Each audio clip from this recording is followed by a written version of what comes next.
Zacarias Sitchin. As Guerras de Deuses e Homens. Parte 3. Os mísseis de Zeus e Indra. Depois de visitar o Egito, no século V a.C., Heródoto se convenceu de que os gregos haviam adquirido suas noções e crenças divinas a partir das tradições daquele país. Escrevendo para seus compatriotas, ele empregou nomes de deuses gregos para descrever as deidades egípcias análogas. Além da analogia existente entre os atributos e os significados dos nomes dos deuses do Egito e da Grécia, um outro aspecto que levou o historiador a acreditar na origem egípcia da teogonia grega foram as semelhanças entre suas lendas. Uma dessas lendas, encontrada tanto entre os gregos como entre os egípcios, era a que narra a castração de um deus por outro numa disputa por supremacia. Heródoto deve ter ficado bastante intrigado, pois a história era peculiar demais para ser encarada como mera coincidência. Por sorte, as fontes gregas das quais Heródoto provavelmente extraiu seus relatos ainda existem. São várias obras literárias, escritas e bem conhecidas muito antes dele, como a Ilíada, de Homero, as Odes, de Píndaro de Tebas, e principalmente a Teogonia, genealogia divina, de Hesíodo, um escritor nascido em Ascara, na Grécia Central, e que viveu no século 8 a.C. Sendo poeta, Hesíodo preferiu atribuir a autoria da Teogonia às musas, as deusas da música, da literatura e da arte, que segundo ele o incentivaram a celebrar em canções as histórias da reverenciada raça dos deuses, desde seu início e cantar em seguida a raça dos homens e dos gigantes, para com isso alegrar o coração de Zeus no Olimpo. Diz Hesíodo que as musas o procuraram num certo dia em que ele estava apacentando suas ovelhas perto da montanha sagrada em que elas habitavam. Apesar dessa introdução bucólica, a história dos deuses revelada a Hesíodo pelas musas era cheia de paixão, revolta, astúcia, mutilação e sangrentas lutas. A despeito de toda a glorificação de Zeus, não existe nos relatos nenhuma tentativa aparente de se encobrir a torrente de sanguinolenta violência que o levou à supremacia. Hesíodo, transmitindo as coisas que as musas, 9 filhas de Zeus. Em verdade, no começo existiu o caos, e em seguida veio Géia, de amplo seio. Então surgiu Tártaro, nas profundezas da terra, e Eros, o mais belo entre os deuses imortais. De Caos saíram Érebo e a negra Nix, e de Nix nasceram Éter e Himera. Esse primeiro grupo de deuses celestiais ficou completo quando Géia, terra, casou-se com seu próprio primogênito, Urano, céu estrelado, para poder incluí-lo na primeira dinastia dos deuses. Logo após ter dado à luz Urano, Géia teve uma filha, a graciosa Eureia, e um outro filho, Ponto, a infrutífera Profundeza, com sua maré furiosa. A geração seguinte de deuses era constituída pelos descendentes de Géia e Urano. Mais tarde ela deitou-se com Urano e gerou o turbulento oceano. Coeus, Crius, Hiperion e Apeto. Teireia, Temis e Mnemosine. E Foebe, coroada de ouro, e a bela Tétis. Depois deles nasceu Cronos, o voluntarioso, o mais jovem e terrível de seus filhos. Embora essas 12 criaturas, 6 homens e 6 mulheres fossem resultado de uma união entre mãe e filho, eram perfeitas, com uma aparência que fazia jus à sua origem divina. Mas, à medida que Urano ia se entregando cada vez mais à sua ânsia por sexo, seus outros descendentes, apesar de muito fortes, exibiam várias deformidades. Os primeiros monstros a nascer foram os 3 ciclopes, Brontes, o trovejador, Steropes, o que faz raios, e Arges, o que produz radiação. Em tudo eles eram como deuses, mas possuíam um único olho no meio da testa. 3 outros filhos nascidos da união entre Géia e Urano eram grandes e valentes de uma forma sem precedentes, Cotos, Briareu e Giges, crianças audaciosas. Eram os hecatônqueros, os de 100 braços, pois, como acrescenta Hesíodo, de seus ombros saíam 100 braços que não deixavam ninguém se aproximar deles, e cada um possuía 50 cabeças. Segundo conta a Teogonia, Cronos odiava o pai devido à sua sensualidade exacerbada, mas Urano rejubilava-se com as próprias más ações. Então Géia confeccionou uma foice e explicou a seus queridos filhos o plano que elaborara, pelo qual o pai pecador seria punido por suas vilanias. Ela cortaria a genitália de Urano, pondo fim a seus excessos sexuais. O medo apoderou-se de todos, somente Cronos, o voluntarioso, mostrou coragem. E Urano veio à noite, ansiando por amor, deitou com Géia, esparramando-se sobre ela. Então o filho saiu do esconderijo, estendeu a mão esquerda na direção do pai, enquanto na direita segurava a comprida foice de dentes como serra. Num movimento rápido, cortou os órgãos genitais do próprio pai e jogou-os para trás, atirando-os no mar. A castração de Urano não pôs fim à sua linha de descendentes. O sangue esguichava pelo ferimento e algumas gotas penetraram Géia, que concebeu e deu à luz as fortes Enins, fúrias da vingança, os gigantes de armaduras brilhantes, com longas lanças nas mãos, e as ninfas chamadas Melíades, as protetoras das árvores. Dos órgãos genitais decepados, que foram deixando atrás de si um rastro de espuma enquanto eram levados pela correnteza, nasceu uma terrível e linda deusa que homens e deuses chamam de Afrodite. Urano, querendo se vingar, chamou pelos deuses monstros. Seus primeiros filhos, alegou, tinham se transformado numa outra linhagem, os titãs, que levados pela presunção tinham cometido o terrível crime. O assustado Cronos apressou-se a prender os ciclopes e os outros gigantes monstruosos no local bem distante, para que nenhum deles pudesse atender ao chamado de seu pai. Os outros deuses primordiais, além de Urano, também procriavam. Seus filhos recebiam nomes indicando seus atributos, e eles estavam longe de ser benevolentes. Depois da castração, Nix atendeu o chamado do irmão e, para ajudá-lo na vingança, gerou as deidades do mal. Ela deu à luz o destino e as cruéis parcas, a destruição e a morte, a acusação e a dolorosa aflição, a fome e o sofrimento. Nix também trouxe ao mundo a contenda, mas as lutas, batalhas, assassinatos, brigas, mentiras, disputas, ilegalidade e ruína. Finalmente nasceu Nêmesis, retribuição. Urano teve seu chamado atendido, lutas, batalhas e guerras passaram a existir entre os deuses. Os titãs também traziam a esse mundo perigoso a terceira geração de deuses.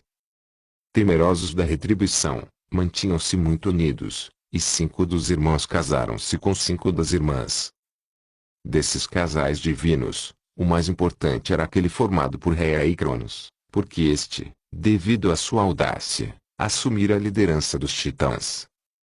Rhea deu à luz 3 filhas e 3 filhos, Hestia, Deméter e Hera, Hades, Poseidon e Zeus. Mas, como conta a Teogonia, assim que lhe nascia um descendente, Cronos o engolia. O motivo dessa atitude era uma profecia que vaticinava que ele seria derrotado por um de seus filhos, repetindo-se assim o que fizera com seu pai, Urano. No entanto, o destino não podia ser evitado. Para enganar Cronos, Rhea escondeu o recém-nascido Zeus na ilha de Creta, e em lugar dele entregou ao marido uma pedra envolta em coqueiros. Sem perceber o engodo, Cronos engoliu a pedra. Logo depois começou a vomitar, e devolveu ao mundo todos os filhos que tentara eliminar anteriormente. Com o passar dos anos, a força e os gloriosos membros do príncipe Zeus cresceram rapidamente.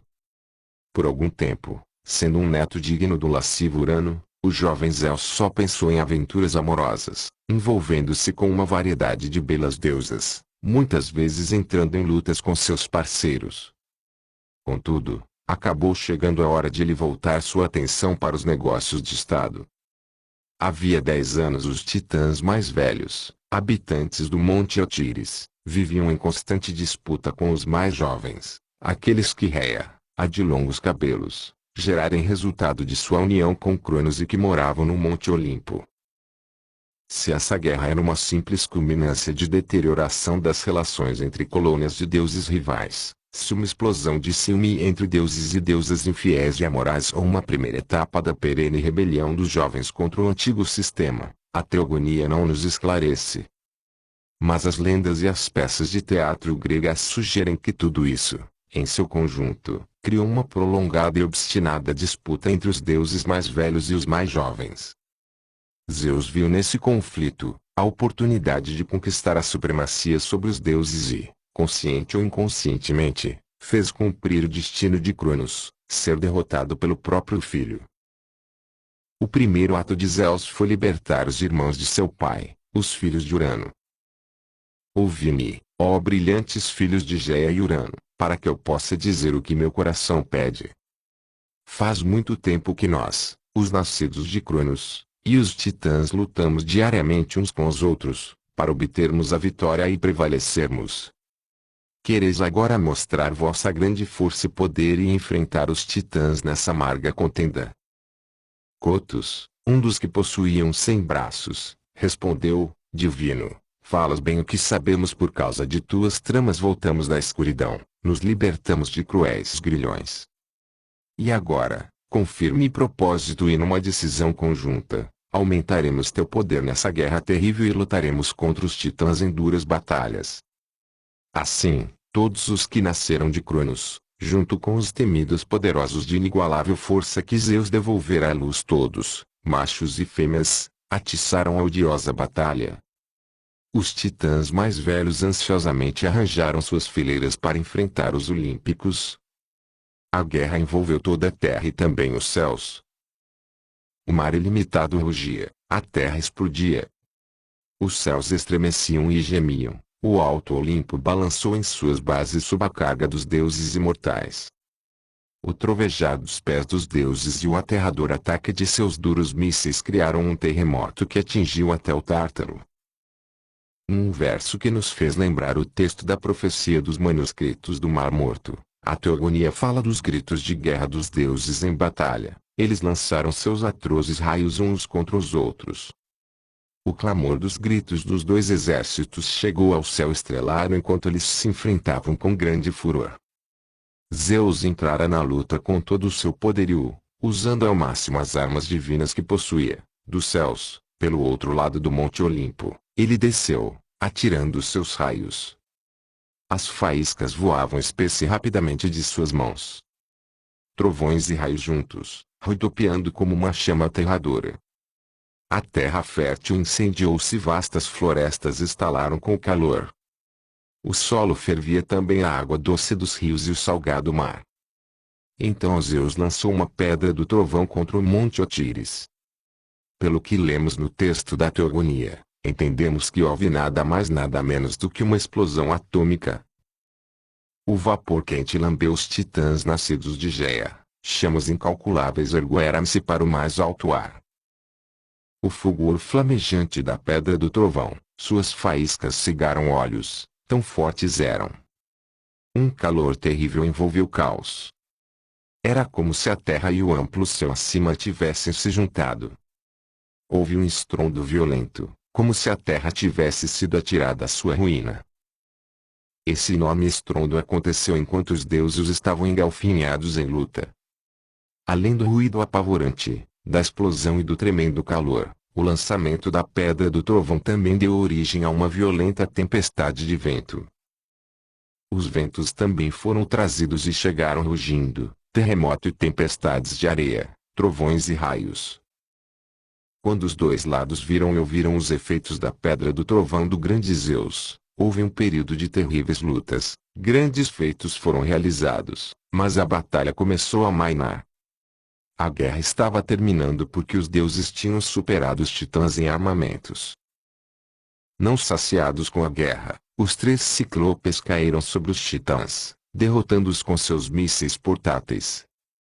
Eles os prenderam em tristes grilhões e os levaram para o distante Tártaro. E lá, pela vontade de Zeus, que cavalga as nuvens, os titãs estão ocultos sob uma espessa névoa, num lugar úmido dos confins da terra. Os ciclopes permaneceram no Tártaro na qualidade de fidedignos guardiões de Zeus, para vigiarem os prisioneiros. Quando Zeus estava para exigir a égide, ou seja, a suzerania sobre todos os deuses, um inesperado adversário surgiu em cena para desafiá-lo. Quando Zeus expulsou os titãs do céu, a grande Géia, com auxílio da dourada Afrodite, deu à luz seu filho mais novo, Tifeu, fruto de seu amor com Tártaro. Tifeu ou Tifon era um monstro, a força de suas mãos estava em tudo o que fazia, e os pés desse poderoso deus eram incansáveis. De seus membros cresciam uma centena de cabeças de serpente e um apavorante dragão, todos com línguas negras e sibilantes. Dessas impressionantes cabeças saía fogo e havia voz em todas elas, cada uma emitindo sons incríveis. Esses sons podiam ser o de um homem falando, o berro de um touro, o rugido de um leão ou o latir de um cachorro. Segundo Píndaro e Ésquilo, Tifon era gigantesco, e sua cabeça tocava as estrelas. As musas revelaram a Hesíodo, algo inevitável teria acontecido naquele dia. Tifon acabaria reinando sobre mortais e imortais. No entanto, Zeus percebeu o perigo a tempo e não demorou a atacar. A série de combates que se seguiu não foi menos impressionante que as batalhas entre os deuses e os titãs, pois Tifon, o deus serpente, possuía asas e, tal como Zeus, era capaz de voar. Zeus trovejou com todo o seu poderio, e a terra em volta foi sacudida de forma impressionante, o mesmo acontecendo com o céu, o mar e os rios de todas as partes do mundo. As armas divinas voltaram a ser empregadas, e por ambos os combatentes. Por causa dos dois, por causa de seus trovões e raios. O calor envolveu os mares azuis, por causa do fogo do monstro, dos ventos escaldantes e do trovão fulgurante, toda a terra ferveu como ferveram céu e mar. Grandes ondas estouraram nas praias. Houve um tremor interminável. No mundo inferior, Hades estremeceu em seus domínios. Tremeram também os titãs presos nos confins da terra. Os dois combatentes perseguiam-se por todo o céu da terra. Zeus foi o primeiro a atingir o adversário, e usou para isso seu lúgubre trovão. A arma queimou todas as extraordinárias cabeças do monstro e tudo o que estava à sua volta, abatendo o impressionante aparelho de Tifon. Quando Zeus o venceu, fulminando com seus golpes, Tifeu foi atirado contra o solo e espatifou-se. A imensa terra gemeu. Uma chama saltou do deus atingido, no inóspito, escuro e recôndito vale do monte, onde ele tombara. Uma grande parte da imensa terra foi calcinada pelo terrível vapor, derretendo-se como derrete o estanho quando aquecido pelas artes do homem. Na incandescência de um fogo resplandecente, a terra derreteu. Apesar de o aparelho que pilotava ter se estatelado no chão, Tifon saiu vivo do desastre. Segundo a teogonia, Zeus, como fizera com os titãs, atirou-o no amplo Tártaro. O vencedor, agora com seu reino seguro, voltou sua atenção para a importante tarefa de procriar, gerando descendentes com esposas e concubinas. Embora a teogonia descreva um único combate entre Zeus e Tifon, outros textos gregos garantem que essa luta foi a luta final. Houve várias outras, em que Zeus foi o primeiro a ser ferido. De início ele combateu corpo a corpo, usando a foice que sua mãe confeccionara, para executar o maldoso instrumento, pois seu propósito era castrar Tifon. Mas este defendeu-se atirando sua rede, e Zeus ficou preso nela. Tifon então pegou a foice e com ela cortou os tendões dos pés e das mãos de Zeus. Em seguida depositou seu indefeso inimigo, seus tendões e armas numa caverna distante. Os deuses Egipano e Hermes encontraram a caverna, ressuscitaram Zeus refazendo seus tendões e devolveram-lhe as armas. Ele então retornou ao Olimpo voando numa carruagem alada e lá obteve um novo suprimento de raios para sua arma divina. Assim preparado, renovou seus ataques contra Tifon e conseguiu impeli-lo para o Monte Nissa, onde as parcas enganaram seu inimigo, fazendo-o comer o alimento dos mortais, o que o enfraqueceu em vez de torná-lo mais forte. Em seguida houve uma nova batalha nos céus do Monte Emo, na Trácia, que prosseguiu sobre o Monte Etna, na Sicília, e foi terminar no Monte Casio, na costa asiática do Mediterrâneo. E ali Zeus, usando seus raios, abateu Tifon. A similaridade entre os relatos sobre as batalhas e as armas empregadas, as lendas sobre castração, mutilação e ressurreição, todos relacionados com uma luta pela sucessão, convenceram Heródoto e os outros historiadores gregos clássicos de que os gregos tinham emprestado sua teogonia dos egípcios. O deus egipano dos gregos, por exemplo, seria o deus carneiro africano, e Hermes tinha muitos paralelos com Tote.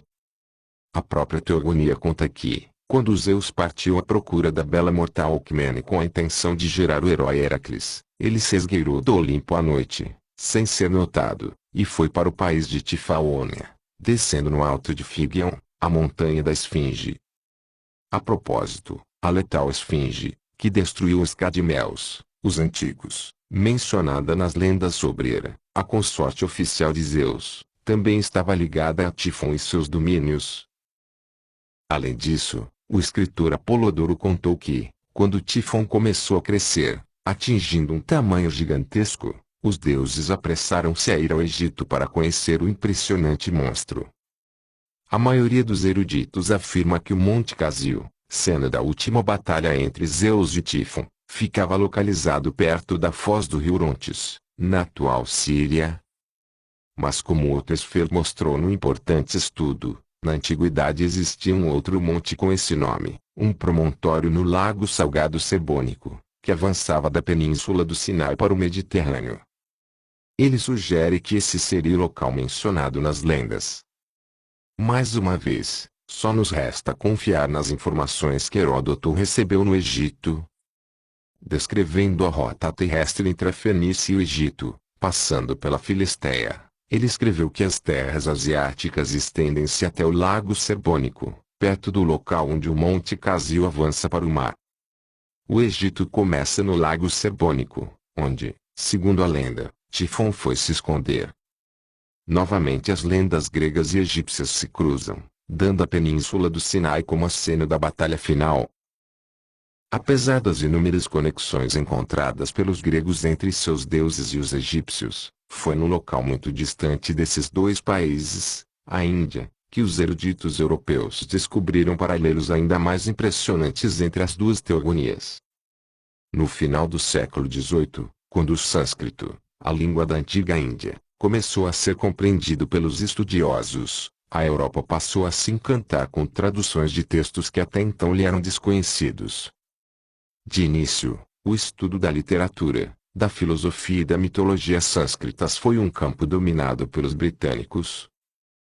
No entanto, por volta de meados do século XIX, ele se tornou um dos grandes preferidos dos intelectuais alemães, pois descobriu-se que o sânscrito era a língua-mãe dos idiomas indo-europeus, aos quais pertence o alemão, e que fora levado à Índia por migrantes saídos das margens do Mar Cáspio, os arianos, que seriam também os ancestrais dos alemães. A peça central da literatura sânscrita são os Vedas, escrituras sagradas que, segundo a tradição, foram redigidas pelos deuses em épocas muito remotas. Os Vedas foram levados para o subcontinente asiático por migrantes arianos em algum ponto do segundo milênio antes de Cristo, através da tradição oral. Com o passar dos séculos, grande parte das centenas de milhares de versos se perdeu. Mas, por volta de 200 AC um sábio reuniu os que restaram, dividindo-os em 4 partes, o Rigveda, Veda de versos, composto por 10 livros, o Samaveda, Vedas cantados, o Yajurveda, basicamente preces sacrificiais, e o Atharvaveda, mágicas e encantamentos. Com o tempo, os vários componentes dos Vedas e a literatura auxiliar deles originada, mantras, brahmanas, aranyakes, Upanishads, ampliaram-se com os Puranas, manuscritos antigos, não védicos. Junto com os grandes épicos hindus do Mahabharata e do Ramayana, eles constituem as fontes das lendas sobre o céu e a terra, sobre deuses e heróis. Devido ao amplo período em que foram transmitidos oralmente a enorme quantidade de textos escritos, copiados e recopiados ao longo dos séculos, os nomes, atributos e epítetos das deidades, aspectos agravados pelo fato de os nomes e termos originais não serem na verdade arianos, não se pode confiar na consistência e na precisão da literatura védica, como bem reconhecem os estudiosos. No entanto, Alguns fatos e eventos emergem como princípios básicos do legado hindu-ariano. No princípio, segundo essas fontes, havia apenas os corpos celestes, os primeiros que fluem. Ocorreu uma comoção nos céus e o dragão foi partido em dois pelo tempestuoso. Dando às duas partes nomes de origem não ariana, as lendas afirmam que Reu, o pedaço superior do planeta destruído, continuou atravessando os céus em busca de vingança. A parte inferior, Ketu, o cortado, juntou-se aos primeiros em seu fluxo, órbitas. Muitas eras se passaram, e então surgiu uma dinastia de deuses do céu e da terra. O celestial Maresi, que os chefiava, teve 7 ou 10 filhos com sua consorte Prithvi, Ampla, que personificava a terra. Um deles, Kasyapa, o do trono, tornou-se chefe dos Devas, os luminosos, conquistando o título de Diauspitar, pai do céu, um indubitável paralelo com o nome título grego de Zeus, Diaus, e seu correspondente romano Júpiter, Diauspiter. Muito prolífico, Kasyapa gerou um grande número de deuses, gigantes e descendentes monstruosos com várias esposas e concubinas. Deles, os mais preeminentes, conhecidos e reverenciados desde a era védica são os Adityas, alguns deles filhos da consorte oficial Aditi, ilimitada. De início os Adityas eram 7, Vishnu, Varuna, Mitra, Rudra, Pusa, Tvastri e Indra. Mais tarde veio juntar-se a eles Agni, filho de Kasyapa com Aditi ou, como sugerem alguns textos, com sua própria mãe, Prithvi. O número dos Adityas acabou chegando a 12, o mesmo dos componentes do círculo olímpico dos gregos. Entre eles estava Baga, que os estudiosos acreditavam ser o deus eslávico conhecido como Bog. O último dos Adityas a nascer foi Surya, mas não se sabe com certeza se ele era mesmo filho de Kasyapa. Tvastri, o fabricante, em seu papel de faz-tudo, o artífice dos deuses, forneceu armas mágicas e carros voadores a todos os deuses. Usando um fulgurante metal celestial, ele construiu um disco para Vishnu, um tridente para Rudra, uma arma de fogo para Agni, um trovejante arremessador para Indra e uma clava voadora para Surya. Nas antigas figuras hindus, todas essas armas se parecem com mísseis portáteis, tendo as mais variadas formas. Além dessas armas, os deuses obtiveram outras com os assistentes de Tvastri. Indra, por exemplo, recebeu uma rede aérea, com a qual podia capturar os inimigos durante combates no céu. Os veículos celestes, ou carros aéreos, eram invariavelmente descritos como luminosos e radiantes feitos ou folheados a ouro. O Vimana, carro aéreo, de Indra tinha luzes brilhantes nas laterais e movia-se mais rápido que o pensamento, atravessando grandes distâncias com muita facilidade. Os cavalos invisíveis que o puxavam possuíam olhos de sol, que emitiam raios de um tom avermelhado, às vezes mudando de cor. Em algumas lendas os carros aéreos dos deuses são descritos como tendo vários andares, e outras afirmam que além de voar eles podiam viajar sob a água. No conto épico Mahabharata, a chegada dos deuses a uma festa de casamento numa frota de veículos aéreos é descrita da seguinte forma. Os deuses, em carros transportados por nuvens, vieram assistir a cena tão bela, luminosos Adityas em seu esplendor, Maruts no ar corrente, Suparnas alados, Nagas escamosos, Risis devas puros e elevados, os Gandharvas, famosos por sua música, e os belos apsaras do céu. Brilhantes naves celestes em comitiva, deslizavam pelo céu sem nuvens. Os textos também falam nos Ajins, condutores, deuses especializados em dirigir os carros aéreos. Rápidos como jovens falcões, eles eram os melhores condutores que já atingiram os céus, e sempre guiavam seus artefatos em duplas, acompanhados de um navegador. Seus veículos, que às vezes surgiam em grupos, eram feitos de ouro, sendo luminosos e radiantes confortáveis de sentar e com um macio ondular. Esses carros aéreos eram construídos com base num princípio triplo, pois tinham 3 andares, 3 poltronas, 3 varas de apoio e 3 rodas giratórias. O hino 22 do livro 8º do Rigveda diz: ao louvar os Ashvins, sua carruagem possuía bancos triplos e rédeas de ouro, o famoso carro que atravessa céus e terra. Parece que as rodas giratórias tinham várias funções. Uma erguia a nave, outra direcionava, e a terceira impulsionava. Uma das rodas de seu veículo está girando rapidamente, a outra acelera para colocá-lo em seu curso para frente. Como acontece com os deuses das lendas gregas, os dos Vedas também mostram pouca moralidade e restrição em assuntos sexuais. Às vezes eles eram mal-sucedidos, como aconteceu com Diaus, que por ter violado sua neta Usas, irmã dos Adityas, tomou-se alvo da vingança destes, que encarregavam Rudra, o Três Olhos, de matá-lo. Diaus salvou-se fugindo para um distante corpo celeste. Tal como aconteceu com os deuses gregos, posteriormente os hindus começaram a se envolver nas guerras e nos amores dos reis e heróis mortais. Nesses combates, os veículos aéreos dos deuses desempenhavam um papel mais importante que suas armas. Assim, quando um herói afogou-se, os Ashvins apareceram numa esquadrilha de 3 carros aéreos, navios auto-impulsionados, hermeticamente fechados, que cruzavam o ar, e com eles mergulharam no mar, tiraram o herói das profundezas e o levaram para a terra, além do oceano líquido. Há também a lenda de Ayati, um rei que se casou com a filha de um deus. Quando o casal gerou filhos, o feliz avô presenteou o genro com uma fulgurante nave celestial feita de ouro que podia ir a qualquer lugar sem interrupção.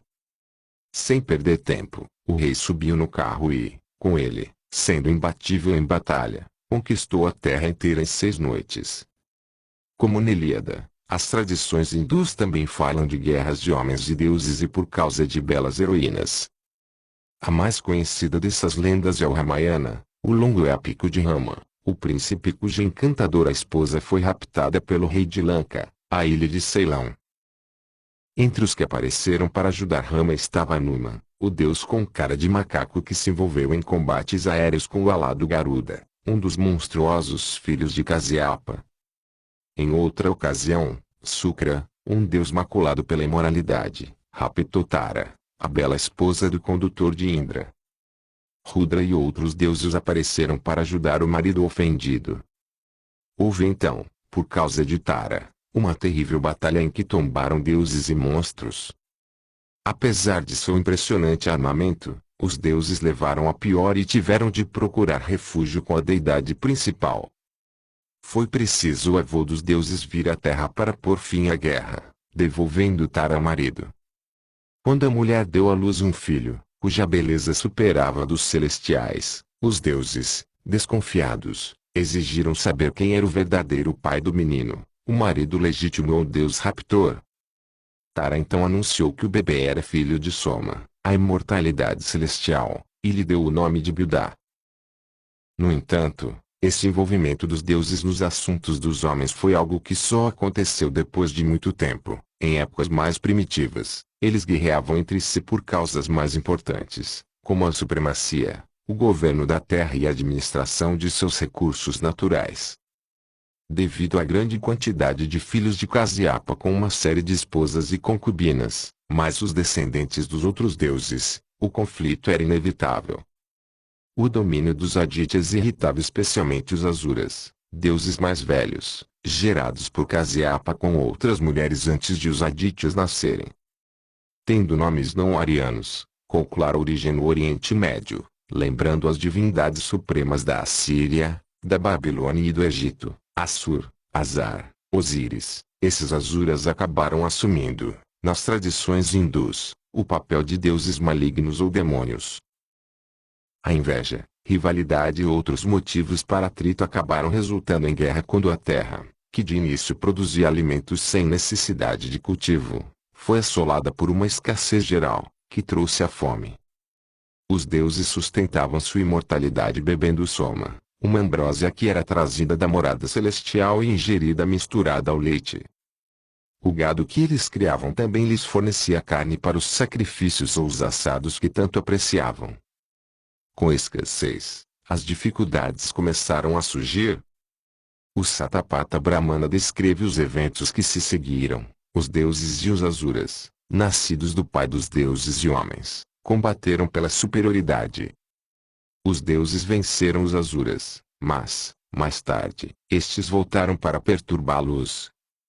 Os deuses e os asuras, nascidos do pai dos deuses e homens, estavam novamente combatendo pela superioridade. Dessa vez os deuses encontraram a derrota.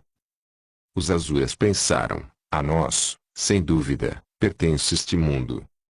Em seguida disseram: então dividamos este mundo entre nós.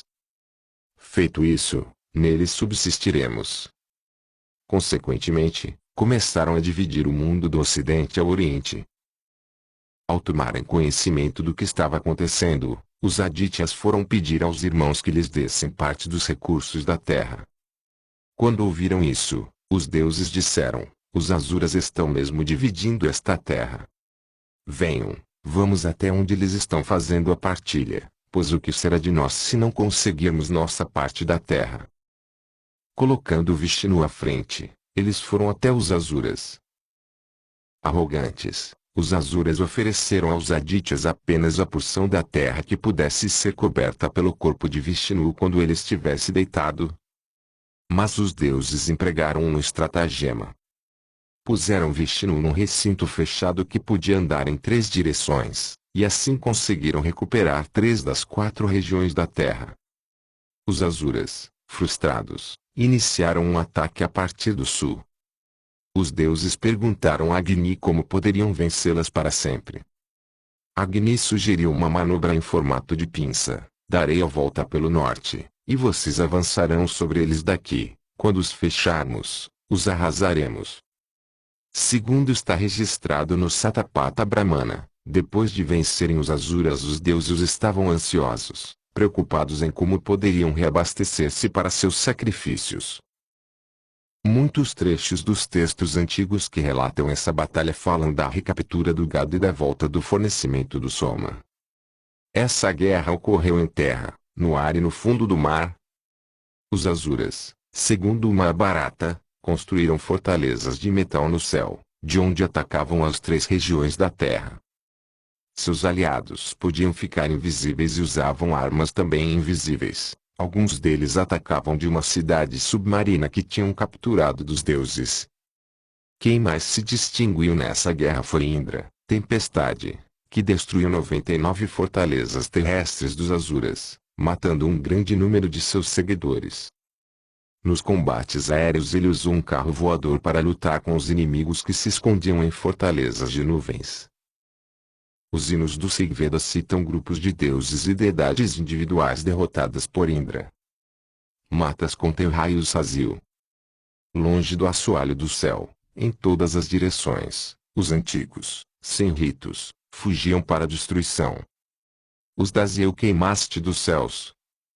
Eles se envolveram em batalha com o exército dos sem culpa, então os Navagvas lançaram todo o seu poderio.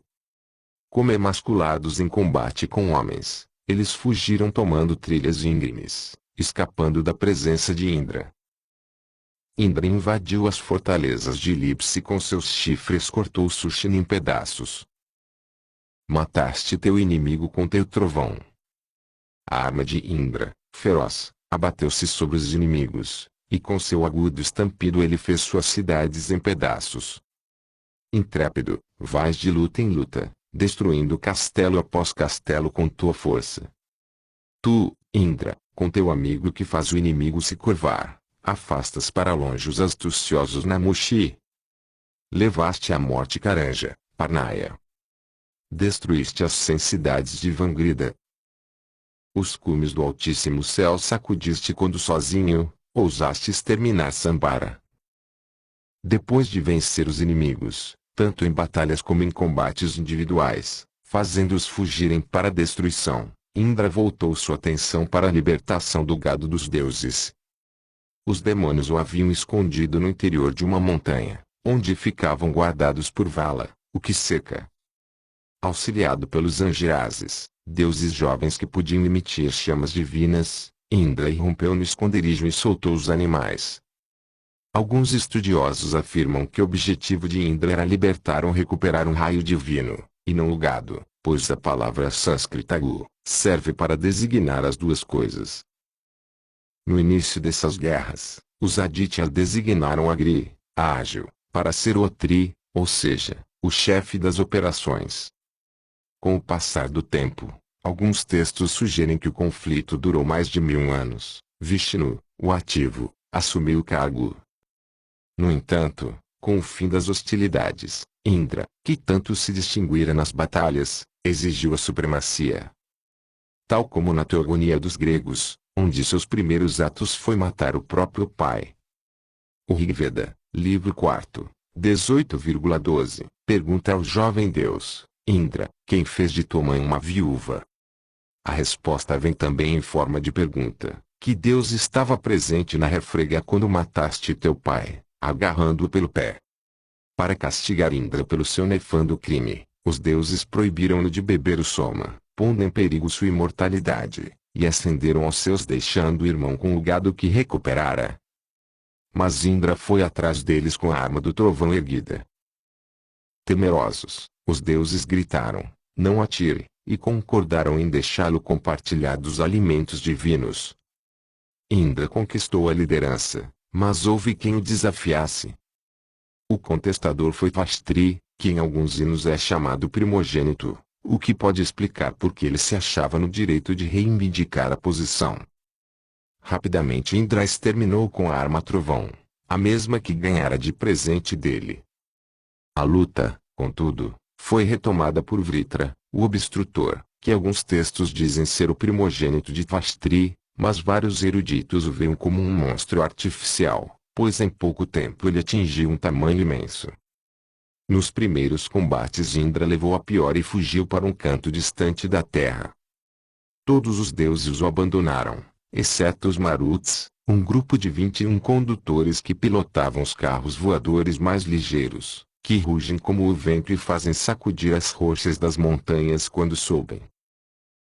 Essas verdadeiras maravilhas, de tons avermelhados, aceleram-se em seu curso como um rugido, sobrevoando os cumes do céu. Espalham-se como fachos de luz. Brilhantes, celestiais, como raios em suas mãos e capacetes de ouro na cabeça. Contando com o apoio dos Maruts, Indra voltou a combater Vritra. Os hinos que descrevem as lutas, em termos entusiasmados, podem ser encontrados em original Sanskrit Text, de J. Muir. O valente deus em seu carro ascende, levado por sua fervente velocidade. Para o céu ergue e avança. Os Maruts, impetuosos espíritos da tempestade, formam sua escolta. Eles viajam em carros relâmpagos e cintilam em guerreira pompa e orgulho. Suas vozes ressoam como urros de leões, seus dentes consomem com força de ferro. Os morros, a própria terra eles sacudem, em seu avanço fazem estremecer todas as criaturas. Enquanto a terra tremia e as criaturas corriam para se esconder, Vritra observava calmamente a aproximação de seus inimigos. Empoleirado a grande altura, brilhava a imponente fortaleza de Vritra. No alto da muralha, em atitude marcial, o valente e gigantesco demônio esperava, confiante em suas artes mágicas e armado com um arsenal de dardos de fogo. Sem alarme, desafiando o poder da arma de Indra, sem medo dos terrores do voo mortal, Vritra continuou esperando. Então formou-se uma visão aterradora quando Deus e o demônio engalfinharam-se em luta. Vritra lançou seus dardos afiados, raios e relâmpagos escaldantes, que atirava como chuva espessa. O Deus desafiava a sua cólera, as armas eram lançadas contra Indra em vão, passando de lado. Quando Vritra gastou todos os seus mísseis, Indra pôde partir para a ofensiva. Então os raios começaram a cintilar, luminosos trovões a estourar, por Indra orgulhosamente arremessados. Os próprios deuses imobilizaram-se, apavorados, o terror apoderou-se do mundo universal. Os raios atirados por Indra, forjados pela mão do mestre de Tvashtri a partir de ferro divino, eram mísseis complexos, fulgurantes, descarregados pela vermelha mão direita de Indra. Os raios com 100 juntas, as lanças de ferro com 1000 pontas, que ardem e sibilam por todo o céu. Rápidos, sem erro, voam para o alvo e fazem curvar o mais orgulhoso dos inimigos. Seu simples som põe em fuga os tolos que ousam desafiar o poder do trovejador. Os mísseis teleguiados atingiram o alvo. E logo dobrados sinos da condenação de Vritra soou impulsionado pelo clamor da chuva de ferro de Indra. Perfurado, pisoteado, esmagado, com um horrível grito, o demônio moribundo caiu de sua torre feita de nuvens. Depois de cair como troncos de árvores derrubados pelo machado, Vritra jazia, prostrado. No entanto, embora estivesse sem pés e sem mãos, continuou desafiando Indra.